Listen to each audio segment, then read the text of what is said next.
அன்னை சிறுகதை. ஆசிரியர் சங்கரன் அவர்கள். சித்தி அகத்திலிருந்து சற்று முன்தான் வேலைக்காரி வந்துவிட்டு போனாள் என்று நீண்ட ஒரு பிரசங்கத்துக்கு ஆயத்தம் செய்பவளைப் போல ஆரம்பித்தாள் மங்களம். அப்போதுதான் களைத்து சோர்ந்து காரி ஆலயத்திலிருந்து திரும்பி வந்த ராமகிருஷ்ணன் கோட்டை கழட்டியவாறே சுவாரஸ்யமாக என்றான். சித்தப்பாவுக்கு உடம்பு மிகவும் கடுமையாக இருக்கிறதாம். இன்றைய பொழுது தாண்டுவதே கஷ்டம் என்று டாக்டர் சொல்லிவிட்டாராம். உங்களை கட்டாயம் உடனே வர சொன்னார்களாம். ஏதோ ஒரு முக்கியமான விஷயத்தை பற்றி பேச வேண்டுமாம். தான் சொல்லிக்கொண்டே போக ராமகிருஷ்ணன் குழந்தை கதை கேட்பது போல போட்டுக்கொண்டு இருப்பதைக் கண்டு மங்களத்துக்கே எரிச்சல் வந்துவிட்டது. நான் சொல்லிக்கொண்டே இருக்கிறேன், பெருமாள் மாடு மாதிரி தலையை ஆட்டிக்கொண்டே இருக்கிறீர்களே, சொல்லுவது ஏதாவது காதில் விழுகிறதா என்று கொஞ்சம் கோபமாகவே கேட்டாள். நீதான் 8 ஊருக்கு கேட்கும்படியாக கத்துகிறாயே, காதில் விழாமல் இருக்குமா என்றான் ராமகிருஷ்ணன். அவன் குரலில் எந்த விதமான உணர்ச்சியும் தொனிக்கவில்லை. வேறு சமயமாக இருந்திருந்தால் ராமகிருஷ்ணன் சொன்னதை கேட்டு அவள் கண்ணை கசக்கி கொண்டு கண்ணீர் விட ஆரம்பித்திருப்பாள். அதற்கு இப்போது சந்தர்ப்பம் சரியாக இல்லாததால் கூட பிறந்த குணத்தை கூட தன்னை மீறி எழுந்து விடாமல் எப்படியோ கட்டுப்படுத்தி கொண்டாள். ராமகிருஷ்ணன் ஏதோ சிந்தனையில் ஆழ்ந்து இறந்தான். என்ன செய்ய போகிறீர்கள் என்ற மங்களத்தின் கேள்வி இடி வந்து தாக்கியது போல அவனுக்கு உணர்வு வர செய்தது. ஒன்றும் செய்ய போவது இல்லை என்றான் விரக்தியுடன் ராமகிருஷ்ணன். போகாமல் இருந்தால் நன்றாக இருக்குமா என்றாள். தலையா முழுகிவிடும். என்னதான் இருந்தாலும் 15 வருஷங்கள் வளர்த்தவர்கள் அல்லவா? அவள் உங்களுடைய தாயார் போலத்தானே. தாயாராம் தாயார். அவள் செய்த வஞ்சகத்துக்கு என்று நரவென்ற பல்லை கடித்தான் ராமகிருஷ்ணன். ஏற்கனவே பெண்டாட்டி வந்து தாய்க்கும் பிள்ளைக்கும் ஆகாமல் செய்துவிட்டாள் என்று சொல்லிக் கொள்கிறார்கள். இப்போது வேறு நீங்கள் போகாவிட்டால். அவள் தான் சொல்ல வந்ததை முடியவில்லை. அதற்குள் அவள் குரல் தளதளத்தது. வார்த்தை நெஞ்சுடன் நின்றுவிட்டது. என்ன முயன்றும் கட்டுப்படுத்த முடியாமல் அழுகை பொத்து கொண்டு வந்தது. அவள் சொன்ன அத்தனையும் கேட்டுக்கொண்டு அசையாமல் உட்கார்ந்து இருந்தான் ராமகிருஷ்ணன். 15 வருஷ காலம் தன்னை வளர்த்து ஆளாக்கி விட்டதற்காகவாவது போக வேண்டாமா என்ற எண்ணம் அவனுக்கும் ஏற்படத்தான் செய்தது. தீர்மானமான ஒரு முடிவுக்கும் வர முடியாமல் குழம்பி இருந்தது அவன் மனம்.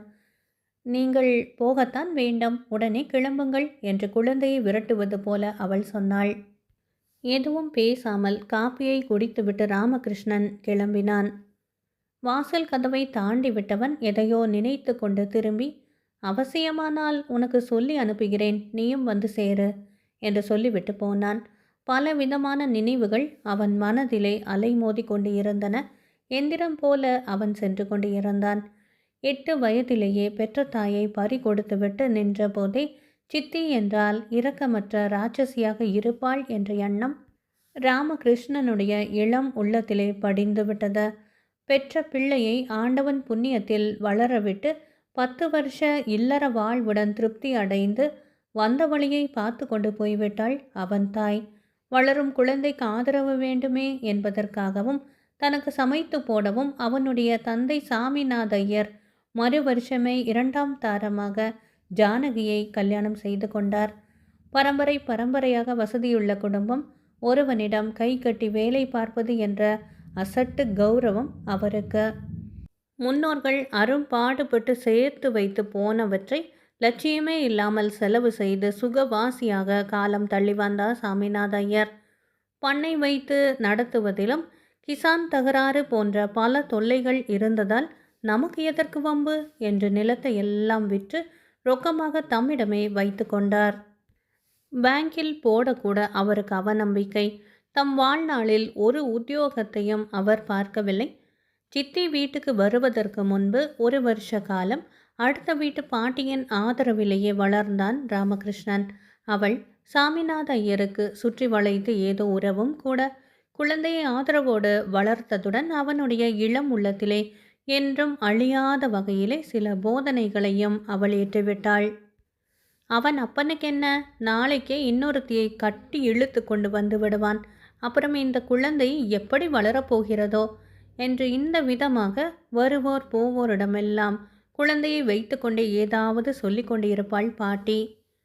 இந்த வார்த்தைகளின் முழு தன்மையை உணர்ந்து கொள்ள அந்த குழந்தை உள்ளத்தினால் முடியாது இருந்த பொழுதிலும் சித்தி என்றால் அவள் இரக்கமற்ற ராட்சசியாக இருப்பாள் என்ற எண்ணம் அசைக்க முடியாத விதத்திலே அவள் உள்ளத்திலே உறுதிப்பட்டுவிட்டது. ஒரு நாள் சித்தியும் வந்துவிட்டாள். அவன் மனதிலே உருவகப்படுத்தி வைத்து கொண்ட சித்திக்கும் நிஜமாக அவன் வாழ்க்கையில் புகுந்த சித்திக்கும் எவ்வளவு வித்தியாசம்! தான் சிறுவர் கதை புஸ்தகங்களிலே படித்து இருந்த பூதத்தைப் போல கோரமாக அவள் இருப்பாள் என்று அவன் பிஞ்சு உள்ளம் கற்பனை செய்து கொண்டு இருந்தது. ஆனால் அதே கதையில் வரும் தேவதையைப் போல அல்லவா இந்த சித்தி இருக்கிறாள். பூதங்களுக்கு விரும்பியபடியெல்லாம் உருவத்தை மாற்றிக்கொள்ளும் சக்தி உண்டு என்றும் ஒரு கதையில் அவன் படித்து இருந்தான். அதனால் சித்தியின் தோற்றத்தைக் கண்டு ஏமாந்து விடவில்லை. குழந்தையின் அன்பை கவர ஜானகி செய்த முயற்சிகளெல்லாம் வியர்த்தமாயின. தான் பெற்று இருந்தால் கூட இவ்வளவு அன்புடன் வளர்த்து இருப்பாளோ என்னவோ. கோபமாக அவள் ஒரு வார்த்தை கூட சொன்னது இல்லை. எல்லை மீறி ராமகிருஷ்ணன் தன் பொறுமையை சோதித்த சமயங்களிலும் கூட அவள் அடங்கி போனாளே அன்றி தன் உணர்ச்சிகளை பொருட்படுத்தியதே இல்லை. ராமகிருஷ்ணனிடம் பிடிவாதமும் முரட்டு குணமும் தான் படிந்தன. எதையாவது நினைத்து கொண்டு அவன் சாப்பிட முரண்டு செய்யும் பொழுதெல்லாம் ஜானகியை பார்த்து நீதான் ஏதாவது சொல்லி இருப்பாய் என்று தாறுமாறாக பேசுவார் சாமிநாத ஐயர். ஒவ்வொரு சமயம் அதற்காக அவர் அவளை அடித்து விடுவதும் உண்டு. பொறுமையின் உருவாக ஜானகி எல்லாவற்றையும் சகித்து வந்தாள். அவளும் நல்ல குடும்பத்தில் பிறந்து தன் அப்பாவுக்கு ஒரே பெண்ணாக மிகவும் செல்லமாக வளர்ந்தவள்தான். ஜாதகத்தில் ஏதோ தோஷம் என்றுதான் 2ஆம் தாரமாக கொடுத்தார்கள். இப்படியே 8 வருடங்கள் கழிந்துவிட்டன. ராமகிருஷ்ணன் ஹைஸ்கூல் படிப்பை முடித்துவிட்டு காலேஜிலே சேர்ந்து இருந்தான். தானாக சிந்தித்து முடிவு செய்யும் அளவுக்கு அறிவு முதிர்ச்சி அடைந்த பருவம்தான். ஆனால் 8 வயதிலேயே தன் இளம் உள்ளத்தில் ஆழமாக பதிந்துவிட்ட எண்ணம் குறையவோ மறையவோ இல்லை.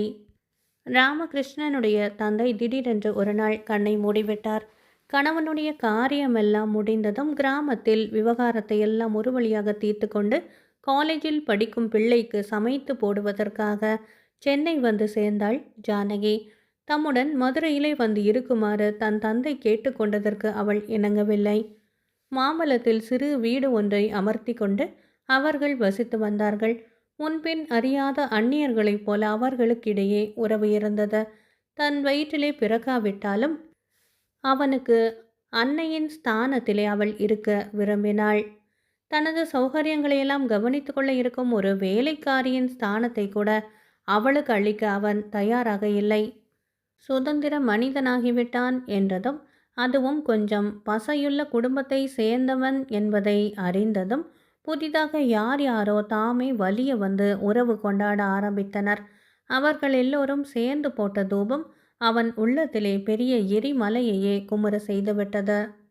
சித்தி சொன்னாள் என்று நம்பி ஏமாந்து விடாதே. உன் அப்பா உனக்கு என்று ஏதாவது வைத்து விட்டு போகாமல் இருந்திருக்கவே மாட்டார். பிறந்த வீட்டில் கொண்டு போய் சேர்த்து விட்டாளோ என்னவோ என்று பல விதமாக பலரும் சொன்னதை கேட்டு அவன் நம்பியே விட்டான்.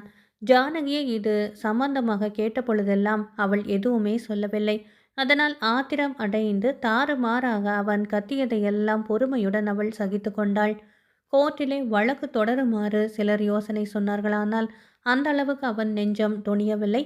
15 வருஷங்கள் வளர்த்தவள் அல்லவா, ஏமாற்றி அடைந்த சொத்தை அவளை அனுபவித்து விட்டு போகட்டுமே என்று பேசாமல் இருந்துவிட்டான். படிப்பை முடித்துவிட்டு தானே ஒரு பெண்ணை தேடி கல்யாணமும் செய்து கொண்டான் ராமகிருஷ்ணன். ஒரு கம்பெனியில் அவனுக்கு உதவி மேனேஜர் வேலை கிடைத்தது. கௌரவமாக வாழ்க்கை நடத்துவதற்கு போதுமானதாக இருந்தது வருமானம். கல்யாணத்துக்கு பின் 1 மாதம் கூட அவன் சித்தியுடன் தங்கவில்லை. திருவல்லிக்கேணியிலே ஒரு தனி வீடு பார்த்து கொண்டு போய்விட்டான். உள்ளே இருந்த புகைச்சலை அறியாதவர்கள் பெண்டாட்டி வந்து தாய்க்கும் பிள்ளைக்கும் ஆகாமல் செய்துவிட்டாள் என்று வியாக்கியானம் செய்தனர். இது எப்படியெல்லாம் உருவெடுக்கும் என்பதற்குத்தான் வரையறையே இல்லையே. ராமகிருஷ்ணன் தனியாக வந்து 4 வருஷங்கள் ஆகிவிட்டன. இதற்கு இடையில் ஒரு முறை கூட அவன் சித்தியை போய் பார்த்தவன் இல்லை. தான் அலட்சியப்படுத்துவதை பொருட்படுத்தாமல் மாதம் ஒரு முறை ஜானகி மட்டும் அவனை வந்து பார்த்துவிட்டு போவாள். சென்ற 6 மாத காலமாக ஜானகி படுத்த படுக்கையாகிவிட்டதால் அதுவும் இல்லாமல் போய்விட்டது. ராமகிருஷ்ணன் வருவான் வருவான் என்ற வாயில் புறத்தையே வெறித்து நோக்கி கொண்டிருந்தாள் ஜானகி. ஒருவேளை வராமலே இருந்து விடுவானோ? கடைசி தடவையாக அவனை பார்க்க முடியாமலே போய்விடுமோ என்பதை நினைத்தபோது அவள் இதயம் தாங்க முடியாத வேதனை அடைந்தது. நிச்சயமாக வருவான் என்று தனக்குத்தானே சமாதானம் செய்து கொண்டாள். ஜானகிக்கு உதவியாக ஊரிலிருந்து அவளுடைய தாயார் வந்திருந்தாள். என்னென்னவோ வைத்தியம் செய்தும் வியாதி தீரவில்லை. 6 டாக்டர்கள் மண்டையை உடைத்து கொண்டு அவள் உடலை சோதனை சாலையாக வைத்துக்கொண்டு தாங்கள் கற்றதையெல்லாம் பரிசோதித்து பார்த்தார்கள். கடைசியாக மிகப்பெரிய உண்மை ஒன்றை கண்டுபிடித்தார்கள். வியாதி என்னவென்று பிடிபடவில்லை என்பதுதான் அது.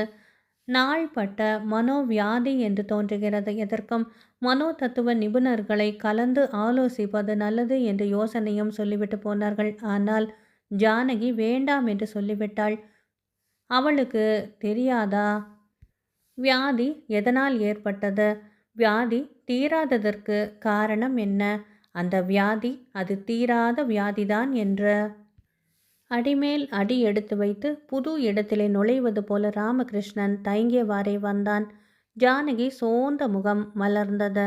உறங்கி கிடந்த உணர்ச்சி உடலெல்லாம் பொங்கி பரவியது. வா குழந்தாய் என்ற வாத்சல்யத்துடன் அழைத்தாள். அவளுக்கு இன்னமும் அவன் குழந்தையாகவே இருந்தான். விசையினால் இயங்கும் எந்திரத்தைப் போல அவன் கட்டிலின் அருகிலே இருந்த நாற்காலியில் போய் உட்கார்ந்து கொண்டான். ஜானகி இருந்த நிலைமையைக் கண்டு கல்லாகி விட்டிருந்த அவன் மனம் கூட கலங்கியது. எதிரியின் முன்னால் தன் பலகீனத்தை காட்டக்கூடாது என்று அடக்கி கொண்டான். எதுவும் பேசாமல் அவனையே சிறிது நேரம் பார்த்து கொண்டிருந்தாள் ஜானகி. பொல பொலவென்று நீரை உகுத்து கொண்டிருந்தன அவள் கண்கள். அவள் பார்வை அவனை என்னவோ செய்தது. குழந்தாய், என் நெஞ்சறிய உனக்கு ஒரு துரோகமும் நான் செய்ததே இல்லை என்று விம்மலுகளுக்கிடையே அவள் சொன்னதை கேட்டு ராமகிருஷ்ணனுடைய உறுதி கலகலக்க ஆரம்பித்தது. மங்கிய அவள் கண்களிலே தாய் அன்பு ததும்புவதை அவன் கண்டான். ஆனாலும் பேசாமல் இருந்தான். தன் தலைமாட்டில் இருந்த ஒரு காகித உரையை அவள் எடுத்தாள். உன் அப்பா உனக்கு வைத்துவிட்டு போனது இதுதான் என்று அதை அவனிடம் கொடுத்தாள். ராமகிருஷ்ணன் கவரை பிரித்து பார்த்தான். மொத்தம் 12,000 ரூபாய்க்கு யார் யாருக்கோ தன் தந்தை எழுதி கொடுத்திருந்த ப்ராமிசரி நோட்டுகள் 4 இருந்தன. ஒன்றும் புரியாமல் அவன் விழித்தான். நீ வருவதற்குள் என் உயிர் போய்விட்டால் என்ன செய்வது என்பதற்காக விவரமாக இந்த கடிதத்தை எழுதி வைத்திருந்தேன் என்று ஒரு கடிதத்தை அவனிடம் கொடுத்தாள். குழந்தாய், உன் அப்பா உனக்கு வைத்துவிட்டு போன சொத்தை எனதாக்கி கொண்டேன் என்று பிறர் சொன்னதை கொண்டு நம்பியிருக்கிறாய். உன் அப்பா வைத்துவிட்டு போனது ரூபாய் 12,000 கடன்தான். இருந்ததையெல்லாம் தன் காலத்திலேயே செலவழித்து விட்டார். வளர வேண்டிய பருவத்திலே உன் இளம் உள்ளத்திலே இந்த அதிர்ச்சி படக்கூடாதே என்பதற்காகத்தான் உன்னிடம் இதுவரையிலும் நான் சொல்லாமல் இருந்தேன். கடன் கொடுத்தவர்கள் என் நிலைமைக்கு இறங்கி பெரிய மனது வைத்து இவ்வளவு வருஷங்களாக வற்புறுத்தாமல் இருந்ததுடன் உன் காதுக்கும் அது எட்டாமல் பார்த்து கொண்டார்கள்.